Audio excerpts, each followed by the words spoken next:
Yo, what's good? Skano. I don't want to overcook this immigration issue, but this particular story, it caught my eye. It's interesting because the different dynamics involved in this case. Now, it's coming out of New York, guy by the name of Elijah Mitchell, 23-year-old Elijah Mitchell, young black man from New York, who was a part-time park worker. You know, his duties include, keeping the park area clean, woo woo. So apparently, as I had mentioned before, there's been a large influx of immigrations all around the country, particularly New York. In this case, man, this guy Elijah had some altercation with a homeless immigrant, a Venezuelan immigrant, Arturo Rodriguez. Now, leading up to the shooting, 3 days prior, Elijah shows up to work as usual and encounters, a area where, the homeless people, because they setting up, little tents and whatnot. They have like a little village in the, park center or whatnot. So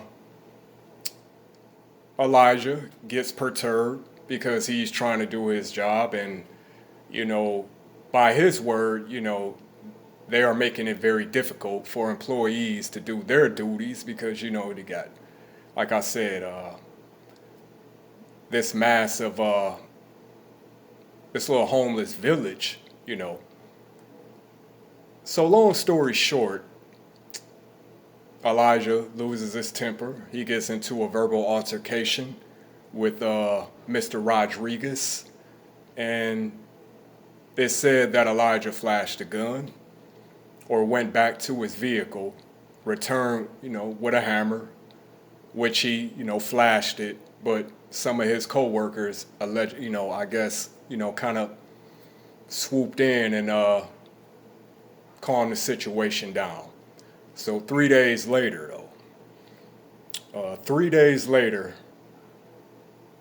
Elijah Mitchell returns to the park and, well, allegedly returns to the park where he engages Mr. Rodriguez again, and by 12's account, fired off 3 shots, hitting dude in the chest, killing him. So I don't know how they, Elijah became the main suspect. I would suppose that they interview maybe, excuse me, co-workers, some of the homeless people that are in that area, and they probably brought up the fact that him and dude got into an argument a couple days prior. So all that being said,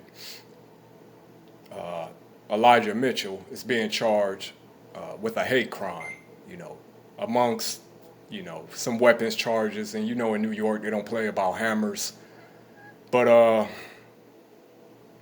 menacing during a hate crime, some pretty heavy. So he's facing like 25 to life for this. Excuse me. And they just slapped the hate crime, on top of that.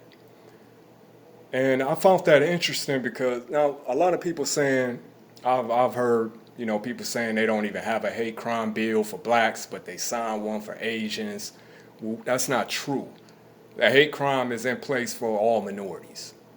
It's not just specified for any one particular minority. So that's not true. But what I will say is good luck trying to get the hate crime applied to, a criminal act of violence and benefit of a black person. Because usually it's real tough to get them to prosecute somebody for a hate crime. It seems to me when it's a black person that's being victimized.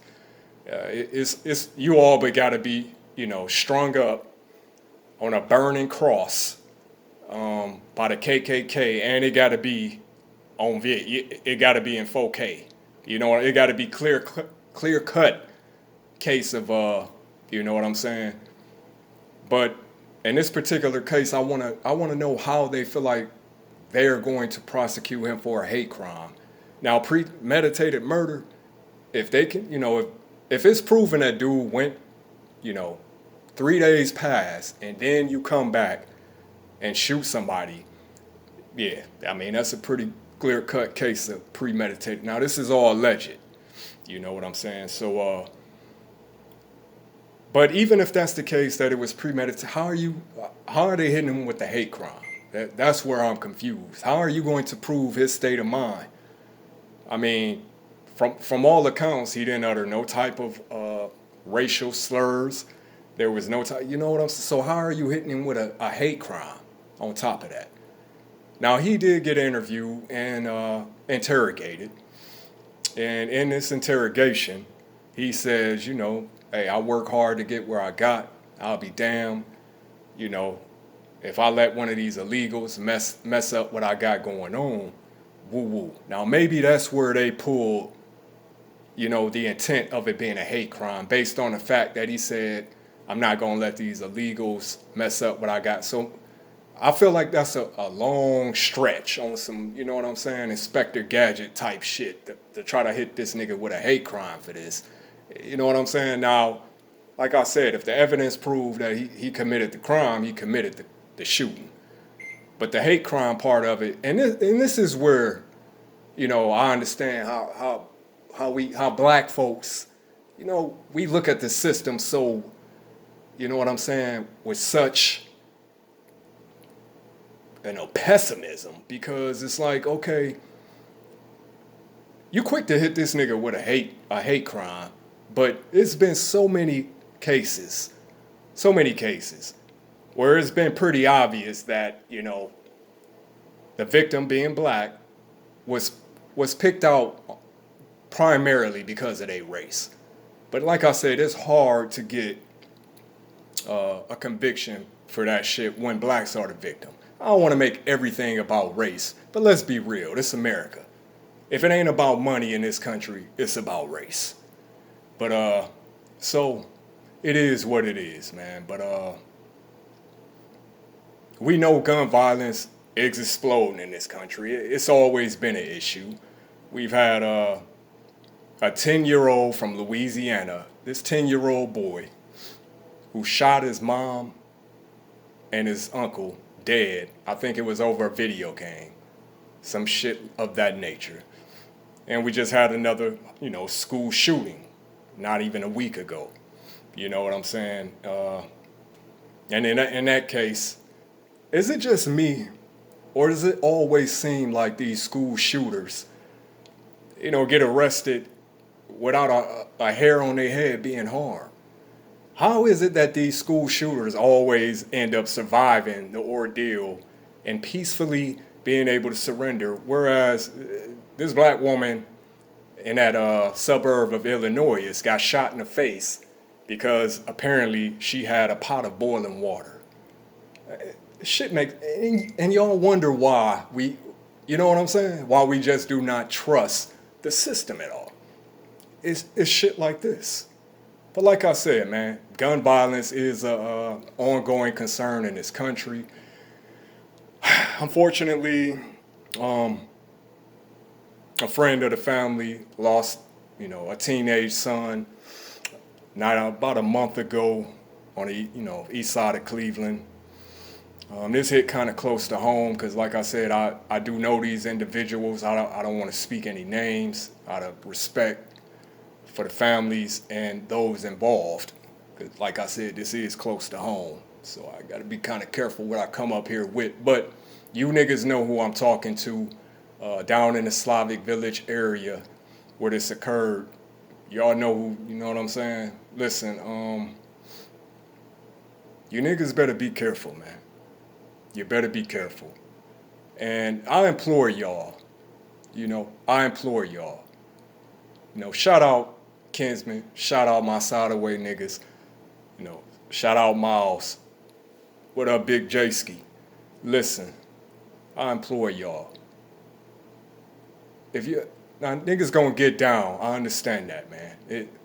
I wish all this shit would just go away right now. But in reality, I know y'all gonna do what y'all gonna do. I implore y'all, would y'all niggas please be a little bit more cognizant when you're just pulling up and just letting off and spraying recklessly, man? Because too many young folks getting caught in the line of fire and losing their life over these, you know what I'm saying, over these turf wars, over this shit. Look, man, it got to stop. You know what I'm saying?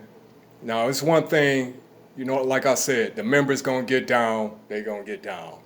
But it's too many times, man, too many times, you know, that our young folks are getting caught in the middle of this. You know what I'm saying? Life snuffed out. Never know what they could have became in life. You know what I'm saying? Over what? You know? So it's like, it is what it is, man.